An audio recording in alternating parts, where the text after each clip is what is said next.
Hi! Welcome back sa aking kutsina. Today's video po, itutuloy na natin ang ating part 3 ng ating sweet ham making. So, ito po yung 3 kilo na kaasim na na-curing natin, na kung napanood nyo yung unang video nito, yun, nandun po lahat kung paano ginawa. So, ito na yung last part natin kung paano natin iluluto. Okay, stay tuned po. Mamaya-maya konti. Lalagay na tayo ng ating mga recipe para dito. Ayan, lagay natin ng 3 cups of brown sugar.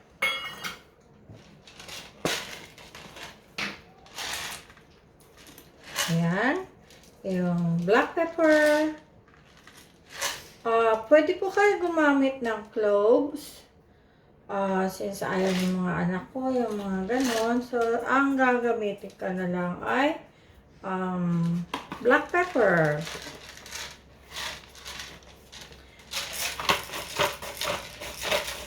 Pero masarap din po yung may cloves. Yan. Okay. Yan, kailangan natin ng dalawang ganito. At ang masarap po dito, pag natapos or naluto, ang matitirang ang sauce nito, pwede mo siyang gawing pineapple jam or yung sauce, pwede siya dito. So, gamit tayo ng dalawang ganito. Baka isa lang, pwede na siguro isa. Natakpan na siya. So, ang dami din pala laman nito. Ayan.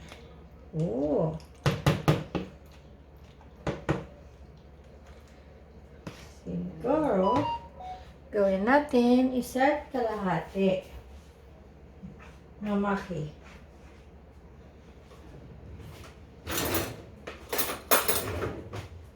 Diyan na natin. Ayan.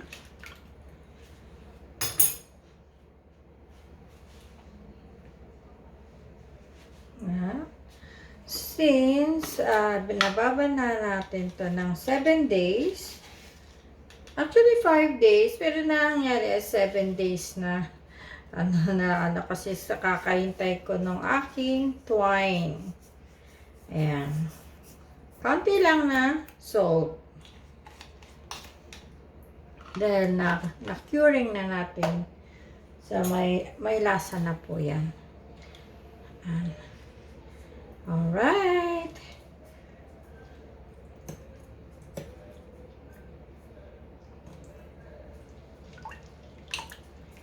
Ganyan natin. Tapos, sasalang natin to ng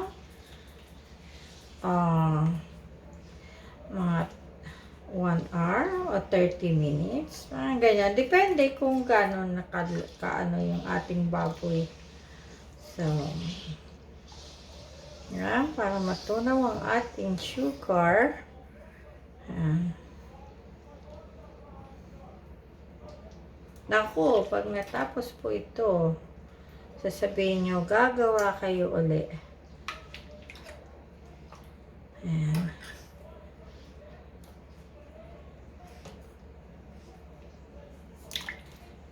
Tapos po, sa ngayon kasi, may nabibili ng net para sa ham. Pwede kayong bumili sa Lazada or sa mga bake shop, ano ba to? Yung bake store ba yun? Yun doon nakakabili din ng mga pangtali or yan. Okay. Tignan natin. Okay. I think it's done. So, gagawin natin, iluluto na natin siya. Ayan, at I think it's ready na. Sindihan na natin.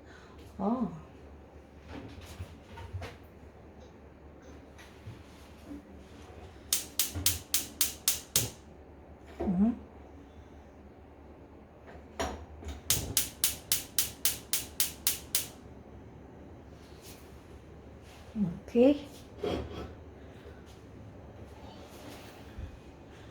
Kahit anong kaldero po or kahit anong kawali pwede. Basta yung matatakpan siya.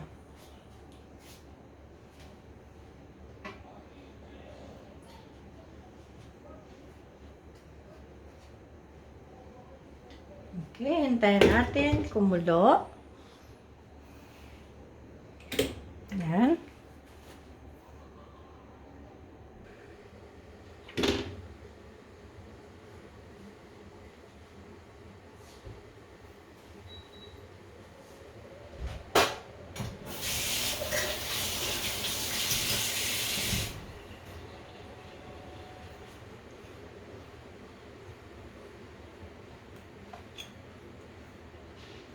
Yan, ganyan-ganyan lang po yan. Yan.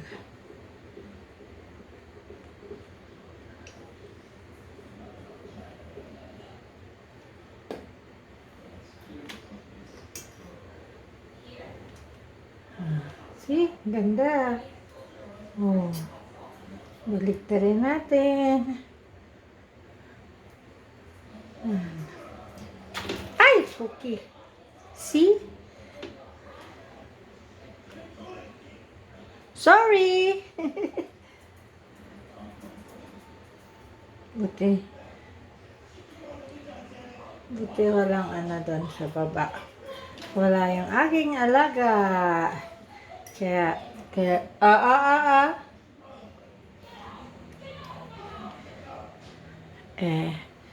yung aking alaga, kung saan ako, doon sila. Di ko sila maiwan. Kasi umiiyak sila. Ayan.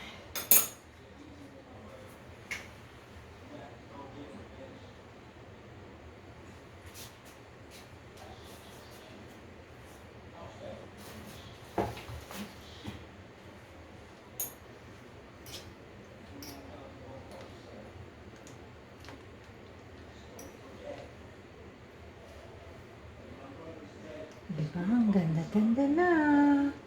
Ang ating ham. Ang bango-bango.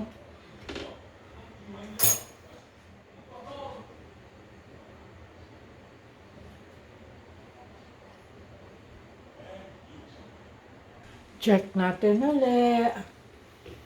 Yan.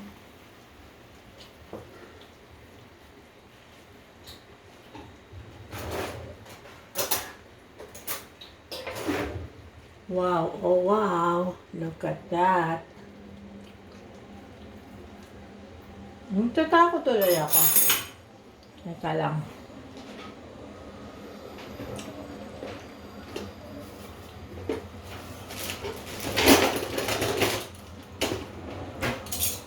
Para sigurado, ganyan na lang. Wow. Nakita niyo po ito, mga lablab. 1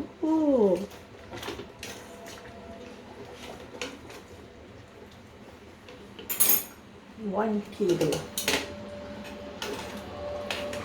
Yan. Ito, maganda. Alright. Look at this. Kita niyo yan? Oh, hindi makita, madilim.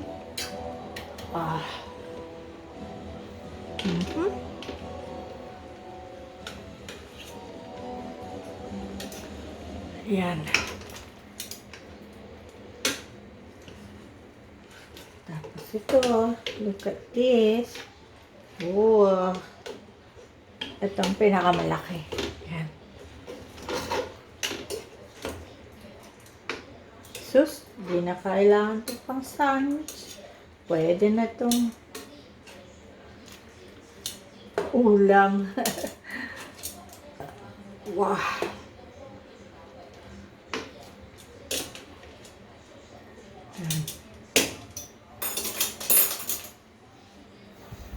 Tapos, hihinaan na natin ng apol para lumambot na siya.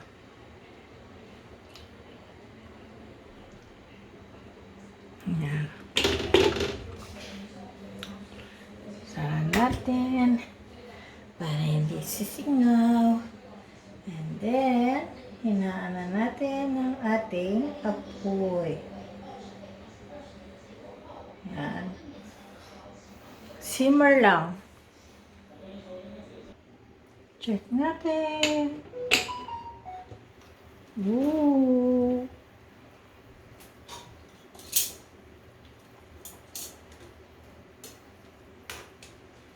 Ah!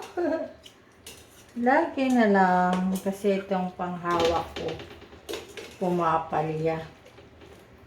Tikman nga natin to. Kung okay na. I'll see.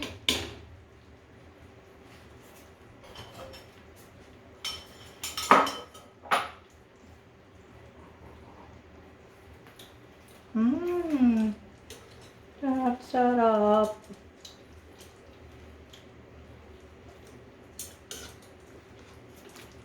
Wala kasi akong, yung gamit ko dito yung pangtutok mahaba. Sa kabila pa.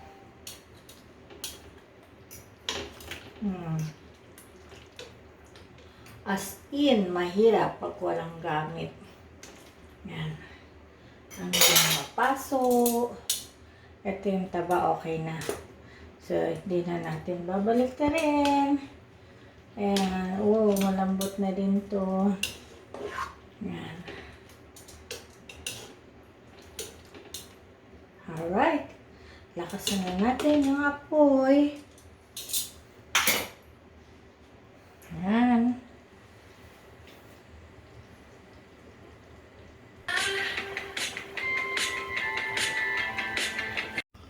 Ayan. Okay na. Okay guys, check natin. Ito na. Tapos na ang ating ham. Look at this.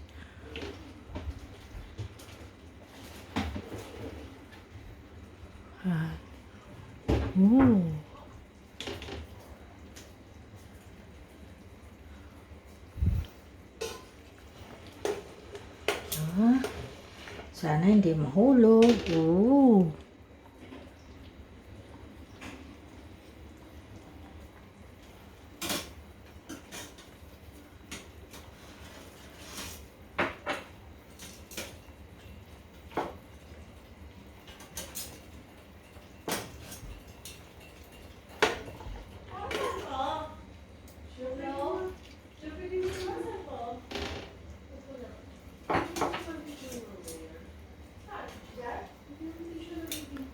Alright.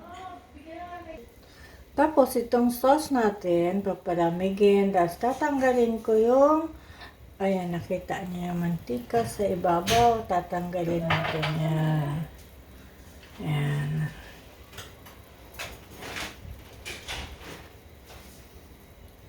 See you later! Ayan, ang gagawin natin i-open natin yan. Dahil maliit lang yung open ko, siguro isa-isa lang. Yan. Yung taba lang naman. Para sugar glaze lang ilalagay natin. Glaze. Wala lang ako ng torch. Siguro next time gagamit na ako ng torch. Alright. Babu. See you later pagkatapos.